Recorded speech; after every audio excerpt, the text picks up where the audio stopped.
Congress inching ever closer to a potential government shutdown. As of right now, they are set to run out of funding in less than 48 hours. But a bill to extend the funding to keep America up and running is currently at a standstill in the Senate. That same bill has D.C. leaders scrambling because it could force the district to make major and deep cuts. Jess Arnold is live outside the Hart Senate office building now with more. And that's where some of D.C.'s youngest members are getting ready to join in to take action. Jess.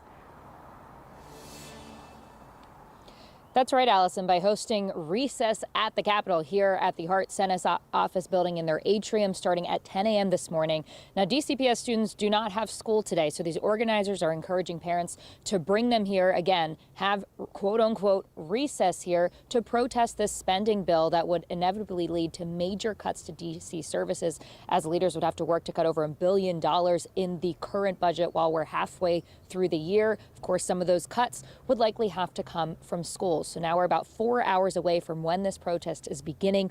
Organizers just ask that you check the Capitol Police's list of prohibited items before you head out the door today. Now, at the same time, D.C. council members are working on their end around the clock to convince senators to block the current spending bill. Our team spoke with at-large council member Robert White yesterday, who said he has been calling and emailing with senators every day to make sure they understand the devastating impact this continuous resolution would have.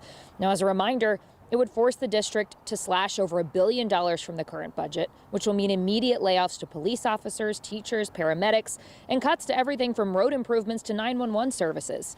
Councilmember White did say he's feeling slightly more optimistic after some late-night conversations with Senate Minority Leader Chuck Schumer and Republican Senator Susan Collins. I will say late in the afternoon, I feel like momentum has started to move in our direction, so we need to keep up the pressure.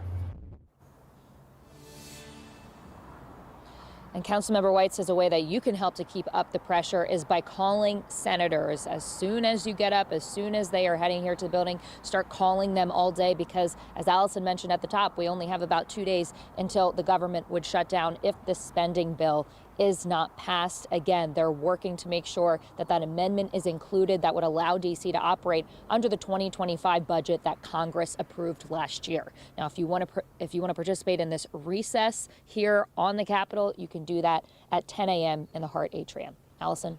All right, Jess, thank you so much. Appreciate that. And you might have heard Jess say that they're encouraging students and parents to come out and make their voices heard. This fight is being fought on multiple fronts. A different group of kids will be gathering out of the Wilson building at 9:30. Again, DCPS has a scheduled day off today. That's why they can take part in this action. Wisdom.